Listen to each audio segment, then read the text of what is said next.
Buenas tardes, estimado alumno. En esta sesión te voy a estar hablando acerca de la regulación del ejido y la comunidad.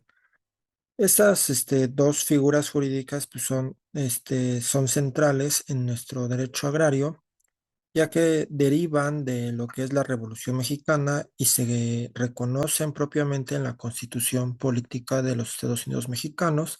Específicamente lo vemos plasmado en el artículo 27, donde ambas figuras, el objetivo primordial que persiguen es que se regule la tenencia de la tierra, garantizando tanto el uso social como promover su desarrollo rural. En esta breve exposición te voy a hablar acerca de qué se entiende por ejido, qué es la comunidad, cuáles son sus órganos de representación y cómo que se constituyen ambas figuras jurídicas.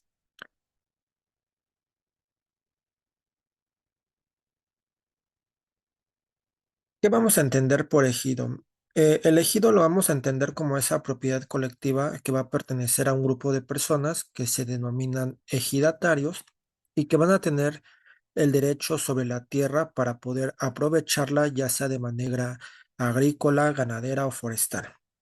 La finalidad del ejido va a ser que se mejore la vida campesina mediante el uso y la explotación, pues obviamente lícita e integral y respetuosa del medio ambiente, que obviamente que van a ser tierras que son de su propiedad y que ya sea fueron entregadas por una dotación o adquiridas por algún otro título. Eso lo encontramos en el propio artículo 9 de la ley agraria. ¿Cuáles van a ser los derechos de los ejidatarios? Pues básicamente tienen derecho a usar y aprovechar la tierra agrícola, ganadera y forestal, que vendría siendo el derecho de usufructo. Tienen derecho a la parcela, que va a ser que cada ejidatario va a tener asignada una parcela individual para poderla explotar. Tienen derecho al uso común, donde los ejidatarios van a compartir tierras de uso común como bosques, aguas o pastizales. Y otro de los derechos muy importantes que tienen los ejidatarios es el derecho a la transmisión. ¿Qué quiere decir esto? Que los ejidatarios pueden transmitir sus derechos sobre su parcela a otros ejidatarios o bien a terceros, siempre y cuando se estén respetando las normas internas del propio ejido. ¿Qué vamos a entender por comunidad agraria? Pues vamos a entenderla como esa forma de propiedad colectiva en donde la tierra va a pertenecer a un grupo de personas que van a recibir el nombre de comuneros. Que estas tierras, pues ya sea, que estas tierras más bien han sido heredadas de generación en generación. Al igual que el ejido, la tierra es propiedad de la nación, pero en este caso los comuneros tienen los derechos sobre su uso y aprovechamiento. ¿Qué derechos van a tener ellos? Igual similares a los ejidatarios, es el derecho del usufructo, el derecho a la parcela, pero aquí, ojo, en el derecho a la parcela, las tierras se van a dividir en parcelas individuales y, pero en otros se va a mantener como propiedad colectiva. Tienen derecho al uso común. ¿Qué quiere decir esto? Que las tierras de uso común, como bosques, aguas o pastizales, van a ser compartidas por todos los comuneros e igualmente van a tener este derecho a transmitir sus derechos, ahora sí, valga la redundancia, a otros comuneros, pero esta transmisión generalmente se va a realizar por venta de terceros. Entonces, hasta aquí, ¿cómo podríamos diferenciar entre un ejido y una comunidad? Pues podríamos definir la diferencia como que la comunidad es aquella donde se va a llevar la explotación colectiva de las tierras por sus comuneros, y mientras que el ejido va a permitir que las tierras sean explotadas de manera individual por cada uno de sus integrantes llamados ejidatarios. ¿Qué quiere decir esto? Que la comunidad se explota la tierra de manera colectiva por comuneros y el ejido de manera individual se explota la tierra y reciben sus integrantes el nombre de ejidatarios. ¿Cómo vamos a constituir un ejido? El artículo 90 de la ley agraria señala que para poder constituir un nuevo ejido bastará que un grupo mínimo de 20 individuos participen para su constitución, que cada individuo aporte una superficie de tierra, que el núcleo cuente con un reglamento interno y que tanto la aportación como el reglamento interno conste en escritura pública y se solicite su inscripción en el RAN, que es el Registro Agrario Nacional. ¿Cómo se va a poder extinguir un ejido? Se extingue ya sea porque ya no existan las condiciones para su permanencia, esto es, cuando ya no existe el objeto o fin por el cual fue creado el ejido, por ejemplo, que el ejido carezca de tierras. Puede también extinguirse el ejido por liquidación. ¿Qué quiere decir esto? Que la asamblea acuerde que ya concluye el ejido, o bien porque se convierte el régimen ejidal a comunal. Esto es, que se cambie el régimen jurídico de ejido a comunidad. ¿Cuáles van a ser los órganos de dirección y representación? Aquí, ojo, tanto en el ejido como en la comunidad, esos tres órganos de representación y de dirección que te pongo en la diapositiva se aplican en ambas figuras jurídicas.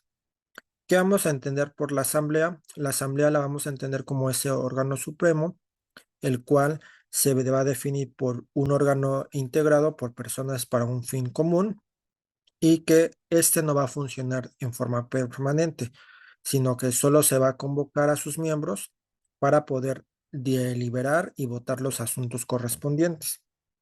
Los artículos del 22 al 31 de la Ley Agraria van a señalar todo lo relacionado a la asamblea.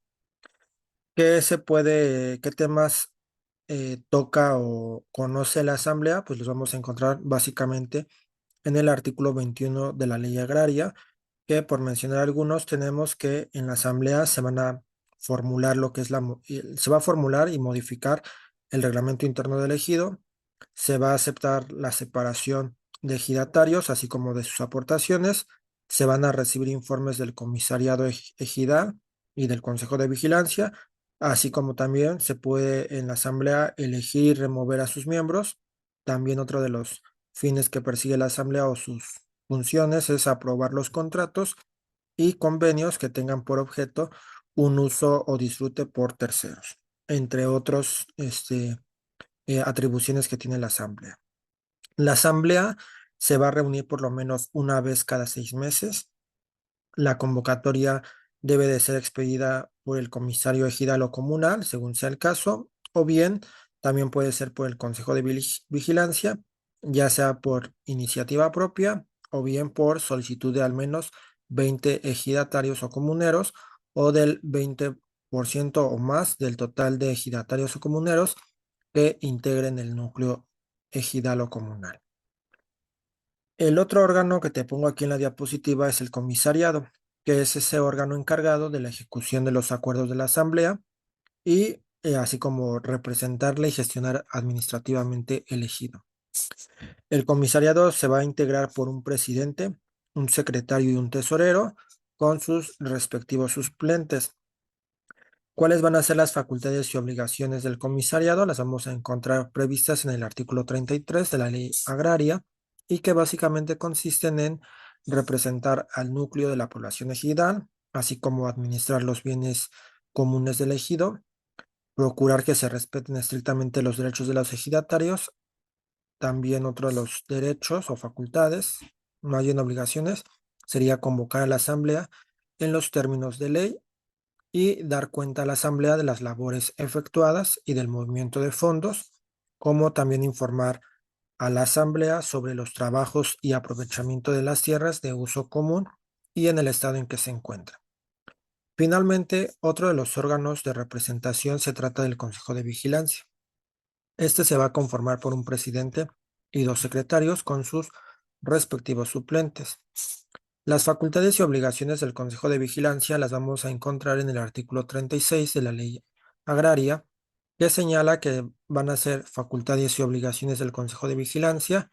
Primero, vigilar que los actos del comisariado se ajusten a los preceptos de la ley, así como a lo dispuesto en el reglamento interno de la Asamblea. Revisar las cuentas y operaciones del comisariado a fin de darlas a conocer a la Asamblea y denunciar cualquier tipo de irregularidad que pudiera detectar. Convocar a la asamblea cuando el comisariado no lo haga y las demás que establezca la propia ley agraria o el reglamento interno del ejido. Los integrantes de los comisariados y los consejos de vigilancia, aquí ojo, van a durar en sus funciones 3 años y van a poder ser elegidos, más bien no van a poder ser elegidos para ocupar algún otro cargo dentro del ejido, sino hasta que haya transcurrido un lapso igual al que del tiempo en que estuvieron ejerciendo el cargo. Y finalmente, ¿cómo se reconoce una comunidad? Bueno, el artículo 98 de la Ley Agraria nos señala que el reconocimiento de una comunidad puede derivarse de cualquiera de los procedimientos que establece ese artículo, que es básicamente por la restitución de comunidades despojadas, por un procedimiento de jurisdicción voluntaria, por la resolución de un juicio o por un procedimiento de conversión de ejido a comunidad.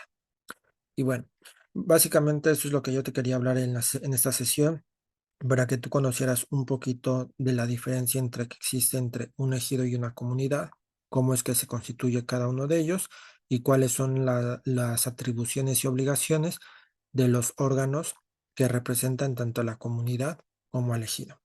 Espero que haya sido de mucho aprovechamiento esta sesión para ti.